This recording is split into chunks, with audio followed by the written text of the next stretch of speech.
So behind us is the 5th generation Nissan Micra, making its debut at the London Motor Show back in May. Now this was the first time that we laid our eyes on it, and it caught our eye then. It's a superb looking little car. Now it's really not surprising that they've had to up their game, considering its competition is the Vauxhall Corsa, the Volkswagen Polo and of course the Ford Fiesta. Now that's right, Michael. As we know, for the last few years the Micra has been missing the mark. However, this is here to right it. It replaces the former Micra and the Nissan Note.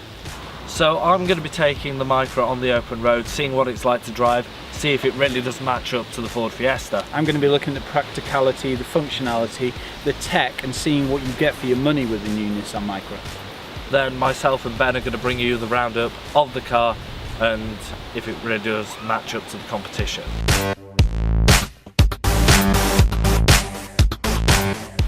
Stepping behind the wheel of the Nissan Micra, you're met with a very premium feel. You've got stitch leather dash here, some soft touch plastics, some retro styling with the vents. Also you have a leather stitch steering wheel and leather inserts, as well as the theme being carried on from the outside of the car with this Perso chrome finish.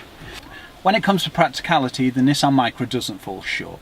I'm over 6 foot, I've got lots of headroom as well as leg room, and there's lots of adjustment in the seat as well as the steering wheel, where you've got reach and height adjustment. Now when it comes to storage, the car is extremely well kitted out. You've got very large door bins where you can fit a bottle of water. You've also got this central storage area with 3 cup holders. You've also got this cavernous glove box where you can fit things like an iPad and a large bag of crisps. Tech wise, this car's really got you covered. You've got everything from a push button start through to cruise control. You've also got infotainment system as well as climate control and this Bose personal speaker system.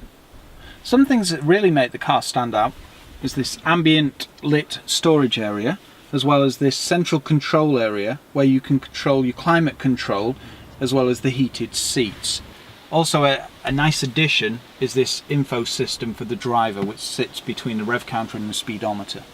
Now there are a few things that detract from the style of this car as well, and that's the scratchy black plastics here, as well as some of the screw holes have little covers over them, which aren't ideal in a premium style finished car like this. Now when stepping into the back of the Micra, it does fall short a little. This seat is quite far forward and I have quite a limited amount of knee room, and there's quite a limited amount of headroom as well. Now when you close the door, things get even worse. The privacy glass does make it very dark back here, and you do, for a £20,000 car, have wind down windows that don't even go all the way down. Now there are some redeeming qualities back here. You've got the nice two-tone leather, you've got ISOFIX points on both the rear seats and also the front seat. The side curtain airbags do also extend around the vehicle, so it is still very safe. Now it is worth considering, of course, you're not going to be carrying 4 adults in this car most likely. You're going to be carrying 2 adults in the front and 2 children. Now as Michael mentioned before, there may not be that much room in the rear of the Micra. However, that's made up by the size of this cavernous boot. 360 litres to be exact. And it's one of the largest in its class. It's quite a boot lip, which you'd expect, and also when you lay the seats flat, there's quite a lip there. However, you can still get decent sized objects in there with ease.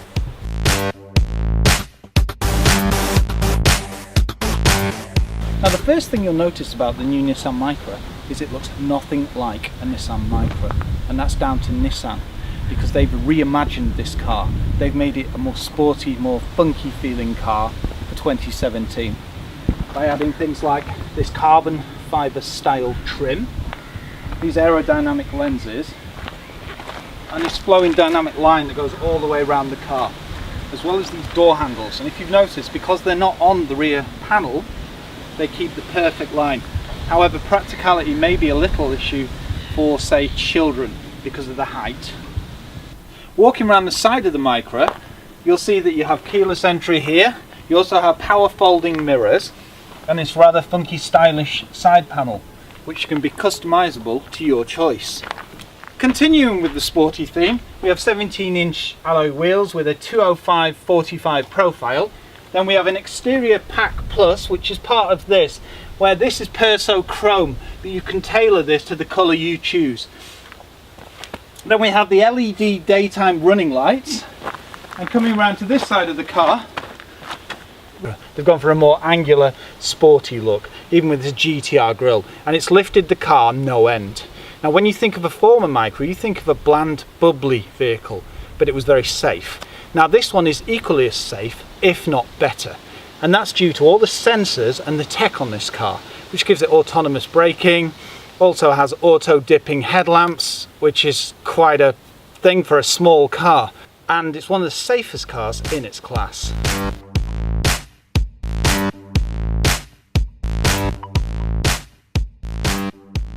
Now, as some people might know, my daily driver is a Ford Fiesta 1 litre EcoBoost, which is known in its class for being the best to drive. So we've got to see whether or not the Nissan Micra matches it. Now, this car was designed and engineered in Britain. You can even tell that by the Pilkington glass. But the main point is, it's designed to handle our rather bumpy and pothole-ridden roads. Now, when driving around town, you're able to manoeuvre in and out of traffic easily, it's able to handle the potholes well, and it's genuinely a nice car to drive. The steering is very light, and it's able to take off. Now, admittedly, you do have to work the engine a bit more than you do something like the EcoBoost engine, but it is still very good. The gear ratios are nicer than a Ford Fiesta. Now, when you get it onto an open road, you would expect everything to fall apart because of that very small turbocharged engine, but you would be wrong. It's actually got quite a bit of poke to it.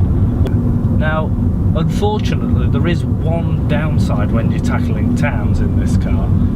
Thanks to its low roofline and wide pillars, you have got a very large blind spot back there. But with this car, you have got blind spot detection and also the 360-degree camera, so it does make things that bit easier. The suspension's very good. It's able to go into corners very flat. There's no body roll, so it's really great fun when you get it onto the back roads. Now, this is complemented by the steering. The steering in this car is one of the best I've encountered. It's better than the Vauxhall Corsa, and it's also better than the Ford Fiesta. I think one of the reasons the steering is so good in this car is thanks to its driver aids.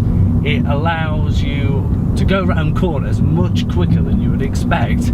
It's great fun on the B roads, and that's because it brakes the inside wheels when you go around a corner. This car also has something called chassis control. So this means it'll brake the front or rear wheels depending on where there's lift on the car. So this means that it'll make the ride more smooth when going over bumps.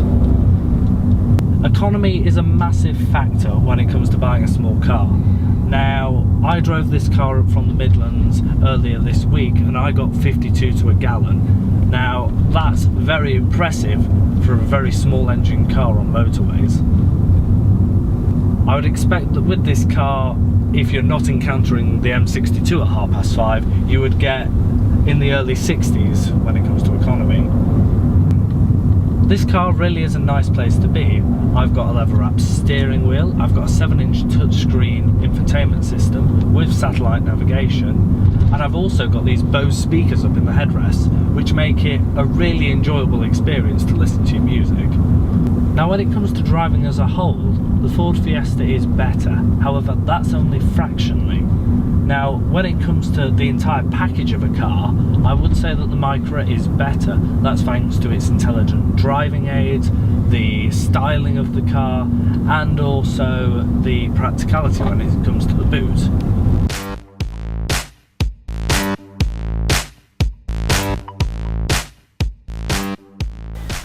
So what's our verdict? Well, you're paying £20,000 for a small car, but when you think of the Volkswagen Polo, the Vauxhall Corsa and the Ford Fiesta, that's about what you're going to be paying anyway. That's right, Michael. When you do think of the amount, £20,000, you do think that's a lot of money for a small car. But you look at it, and it's not really a small car anymore. It's a really kitted out car, it's very safe, and it's got a lot of tech. Everything from push button start through to cruise control, through to 17-inch alloy wheels. Now, one thing that does let it down is the back is a bit claustrophobic and dark. That's down to the privacy glass. Looks really cool from the outside, but when you're inside it is a bit dark. One way of lifting that would be to put the leather inserts in the front into the back, and that give it a bit of colour and a bit more light.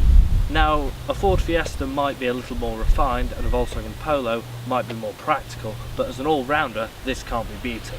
That's right, when you look at the car, you get a lot for your money. You also get a very well kitted out car with everything you need, with good fuel economy, which appeals to a wide audience. Now, if the 0.9 litre petrol isn't for you, then there is also a 1.5 diesel available.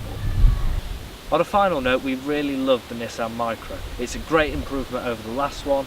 Ticks all the boxes, you get the economy, you get a good looking car. However, Nissan, we would love to see a GTIR version. For more great impartial car reviews, please subscribe to our channel. Thank you.